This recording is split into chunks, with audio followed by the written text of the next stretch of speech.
it's horrible. Nobody wants to hear that happen. I'm just really devastated that it's happening. Some crimes punch you in the gut. This one, it knocks the air out of you.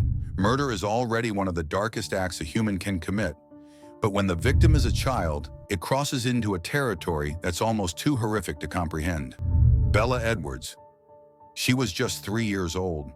Bright eyes, innocent heart, and absolutely no idea that the real monster in her life wasn't under the bed.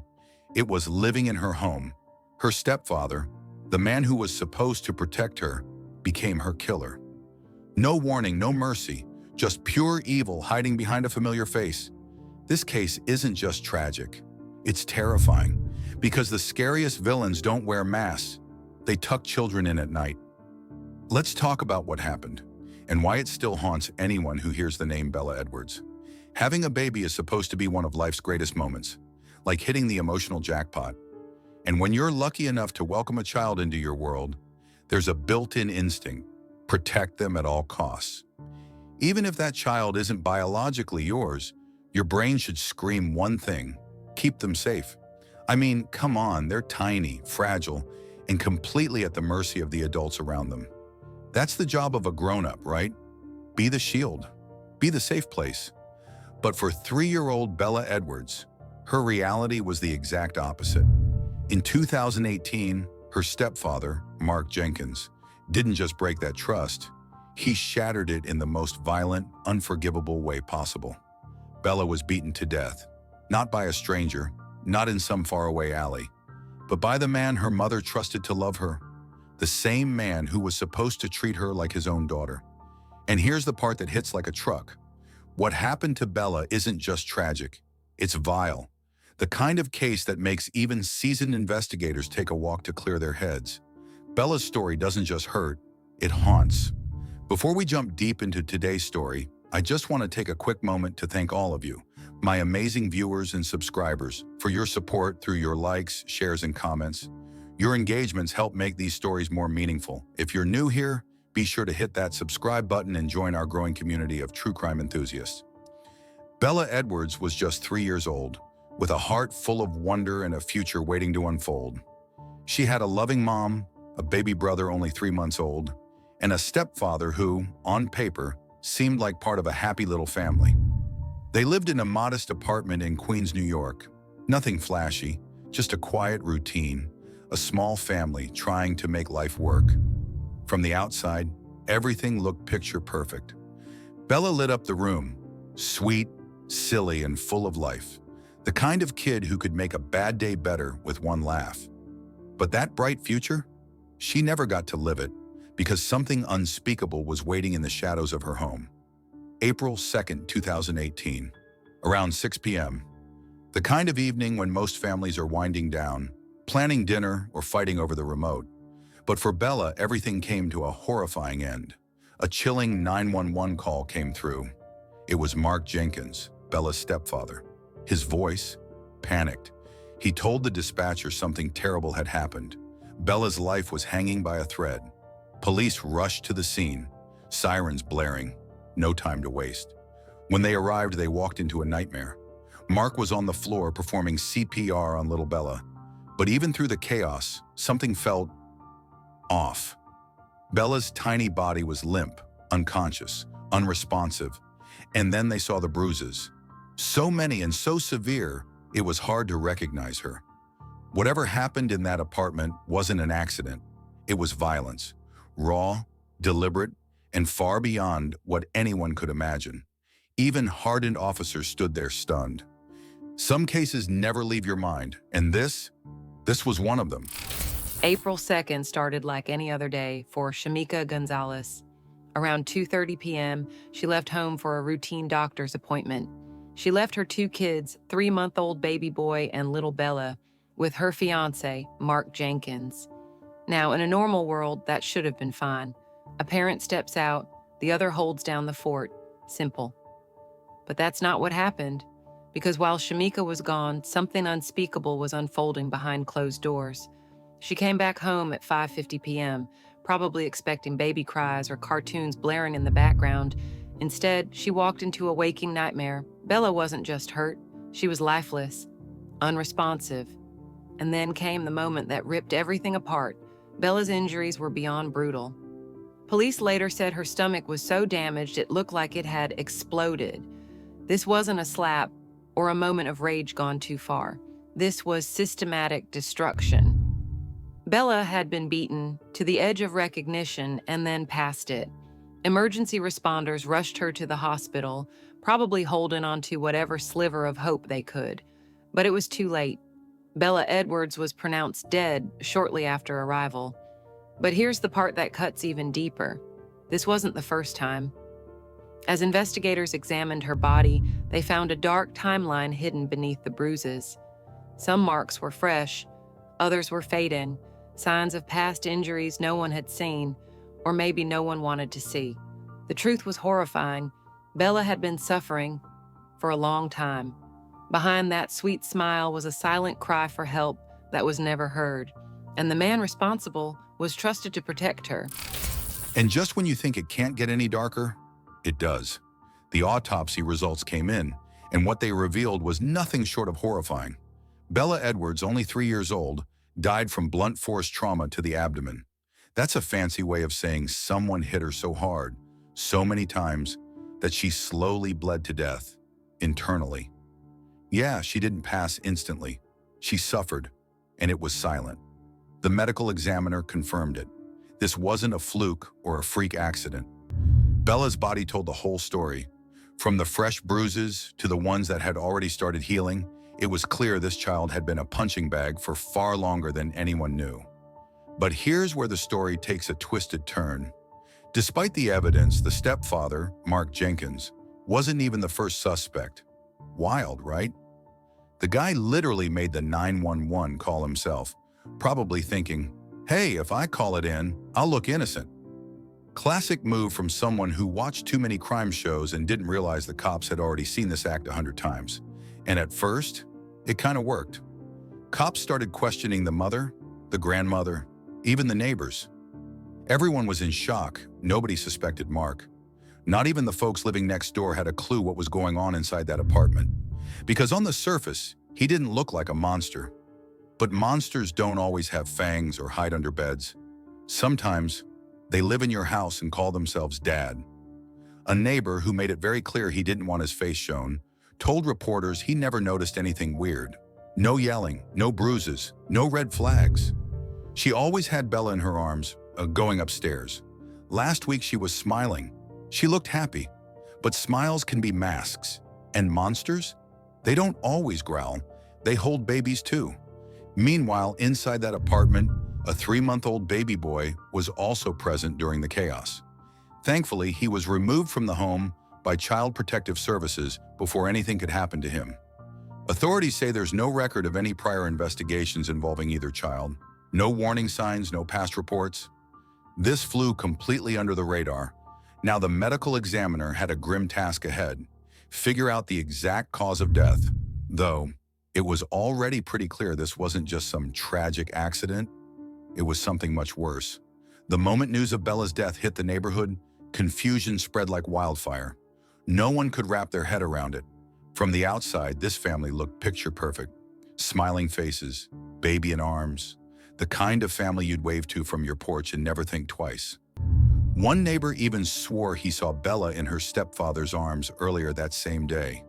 Alive, smiling, unaware her world was about to end. That's the thing about monsters. They don't always look the part. Sometimes they wear dad jeans and smile for the neighbors. As shock rippled through the community, everyone was left asking the same haunting question.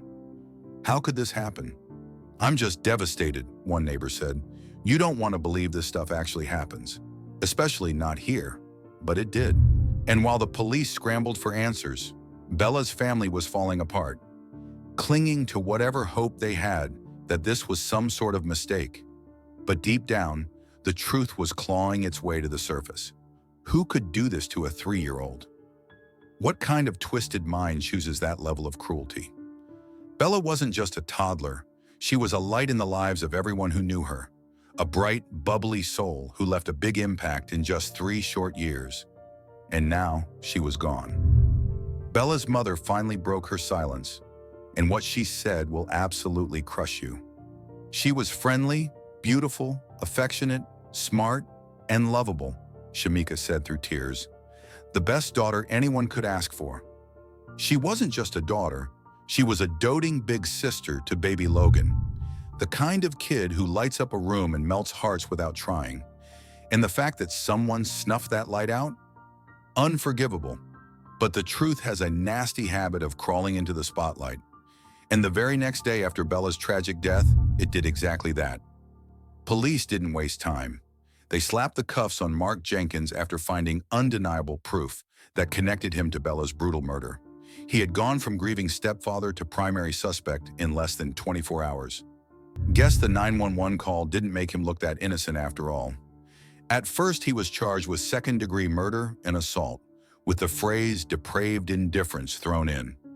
That's legal talk for, you knew exactly what you were doing, and you just didn't care. But trust me, it didn't stop there.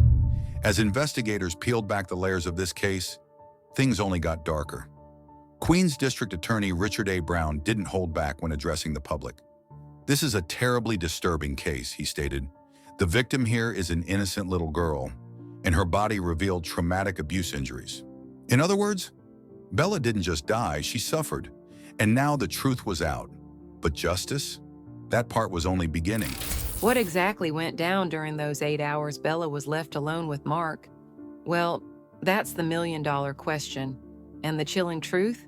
Only Marc knows what really happened behind those closed doors. But whatever his twisted motive was, it led to an act so violent, so depraved, that even hardened detectives were left speechless. People who deal with the darkest parts of humanity every single day were shaken by what they saw. Bella's case wasn't just tragic. It was a masterclass in monstrous cruelty. After Marc's arrest, Shamika, Bella's mother, and the woman who once trusted him with her heart and her children, took to Facebook in utter devastation. Her words were raw, real, and heartbreaking. Bella, I'm so sorry I wasn't there to protect you. This feels like a nightmare I can't wake up from. She went on to remember her little girl's smile, her hugs, her innocent voice calling out to her baby brother, "Hi, Loggy, I'm your big sister." Now, that sister will never get to grow up. And that bond, gone in a flash, ripped apart by someone Shamika thought she could trust, it's painfully clear she had no idea who Marc really was. I mean, come on. This was the man she was planning to marry, the man she thought would help raise her kids. But instead of a protector, she left her children with a predator. And the worst part, she didn't find out until it was far too late. Turns out, what happened that night wasn't a one-time tragedy. It was the culmination of a much darker history. See, Marc Jenkins had skeletons in his closet, and not the metaphorical kind. Digging into his past, police uncovered a violent rap sheet. This wasn't some misunderstood guy who snapped. No, Marc had already served time for a shooting back in 2004. According to the report, there was a heated altercation in the Bronx. Marc showed up, pulled a gun, and let off 12 rounds. One of those bullets hit a 20-year-old man. And get this, he was supposedly showing up to help with a domestic dispute. You know, like a superhero, if Superman's idea of conflict resolution was to empty a clip into the sky. He got 8 years for that one. Paroled in 2011. His supervised release ended in 2016, coincidentally the same year Bella was murdered. And if that doesn't raise red flags, here's more. Police had been called to 2 separate domestic disturbances involving Marc and his girlfriend, Shamika. Now, we don't have the full details on those incidents yet, but let's be real. If cops show up at your door twice, something's not right. Still, neighbors claim nothing ever seemed off. No loud arguments, no suspicious behavior. Just the usual sounds of a kid running around upstairs. Then one night, the apartment went eerily quiet. That was the night Bella was left alone with Marc. What happened next is the kind of nightmare that leaves even seasoned investigators shaken. Police say Bella suffered extensive physical abuse and possibly sexual assault. It's horrific. Doctors were reportedly stunned. But why? What would drive someone to do this? Here's the disturbing twist. Bella wasn't Marc's biological child. Her baby brother Logan, born just months earlier, was. Could jealousy have fueled Marc's rage? Did Bella remind him of the man Shamika used to love? Maybe he couldn't stand the sight of her because she wasn't his. Whatever was going through his head that night, it was pure evil. And now we're left with more questions than answers. Was this a slow-burning disaster hiding behind closed doors? Did Shamika fear speaking out, trapped in silence by a man with a violent past? The truth may still be buried in those police reports. But one thing's certain, Marc Jenkins didn't just snap. He was a loaded gun, ticking. Just one day after his arrest, Marc Jenkins stepped into court, and that's when the horror really started to unravel. Up until then, the full extent of Bella's suffering had been kept under wraps. But in that courtroom, the floodgates opened. New stomach-churning details emerged, and if the family hadn't known what happened before, they sure knew now. What Marc did to that little girl wasn't just brutal, it was monstrous. And once the truth hit the family, they didn't just grieve, they exploded. It was the kind of rage that only comes when someone finds out an innocent child was tortured right under their nose. Courtroom decorum? Out the window. Imagine being told your loved one was hurt in ways you didn't even know were possible. The fury in that room could have cracked marble. And honestly, who could blame them? Whether the family had suspected anything before that moment is still up in the air. But once the graphic details were laid bare, any doubt burned away. This wasn't just a case anymore, it was personal. When Marc Jenkins finally stepped into court, the room was electric. The weight of what he'd done hung heavy in the air, and prosecutors didn't mince words. It's hard to imagine a more violent and horrifying scenario. But that's not the part that'll make your blood run cold. As Jenkins stood there, facing the music, Bella's family couldn't contain their anger. Shouts filled the courtroom, with relatives screaming, "You're a monster! Feed him to the wolves!" The kind of rage you can't fake, raw and real. And when they walked out, tears in their eyes, the courtroom felt like it had just witnessed the unthinkable. How do you process something like this? Marc Jenkins wasn't just facing the consequences for his actions. He was facing a lifetime of hatred from those he'd once called family. Bella's family? Yeah, they weren't in the mood for sympathy. And who could blame them? I mean, Marc's attorney was just doing his job, trying to spin the story. But you can see why Bella's loved ones were not having it. They weren't interested in protecting the monster who took their little girl's life. It almost felt like the walls were finally closing in on Marc. You can only bury your past for so long before it resurfaces. Kind of like karma, right? You can run from your sins, but you can't hide forever. Maybe, just maybe, Marc's conscience was catching up with him. And honestly, after everything he did, it's not exactly shocking if guilt started creeping in. But here's hoping he's stuck in a never-ending cycle of guilt, stewing in his own mess. As the family pointed, cried, and screamed, "Feed him to the wolves," you couldn't help but feel that the anger was something Marc would be facing for the rest of his life. If hearing what happened to Bella is enough to make your stomach turn, try putting yourself in her family's shoes, because what they learned in that courtroom wasn't just disturbing, it was soul-crushing. According to Assistant District Attorney Lee Bishop, Bella was beaten so viciously that parts of her abdominal area were literally torn apart. This wasn't a case of a tragic accident. This was full-blown, deliberate brutality, and it gets worse. Surveillance footage revealed something chilling. When Shamika left for a routine appointment that Monday, Bella was already in visible distress. She looked unwell, maybe afraid, maybe in pain. But either way, it was clear something was very wrong. Tragically, by the time her mother stepped out, Bella's fate had already been sealed. The footage also shows Marc taking Bella out in his car that day. That's right, he left with her, alone. Where did he take her? What happened between that moment and the time she was found dead? Those pieces are still murky. But one thing is clear. That car ride wasn't just a drive, it was a countdown. And here's the twisted part. Nobody really knows what set Marc off. What flipped the switch? Why did he single out Bella, an innocent child, for this kind of rage? Some say monsters are born, others say they're made. But Marc Jenkins? He proved he was already fully loaded with venom, and Bella never stood a chance. What happened to little Bella wasn't just violent, it was personal. The level of brutality Marc unleashed, it felt like he wasn't just angry, he was filled with pure, blinding hatred. And that's the terrifying part. What could make a grown man turn into a monster against a child who never lifted a finger against him? Bella was innocent, completely. She didn't deserve any of what happened to her. And yet she suffered in silence, possibly for months, while the one person who should have protected her turned out to be her worst nightmare. Once this case hit the public eye, the internet exploded with questions.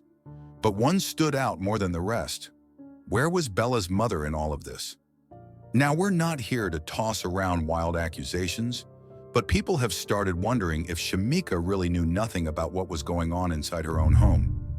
Reports say Bella had visible bruises, old ones, as in, not just from the day she died. So if that's true, how did no one notice, especially her mom? Could it be denial, fear, or something more sinister? We may never know what Shamika saw or chose not to see. But when a child is hurting for that long, the signs don't usually hide forever.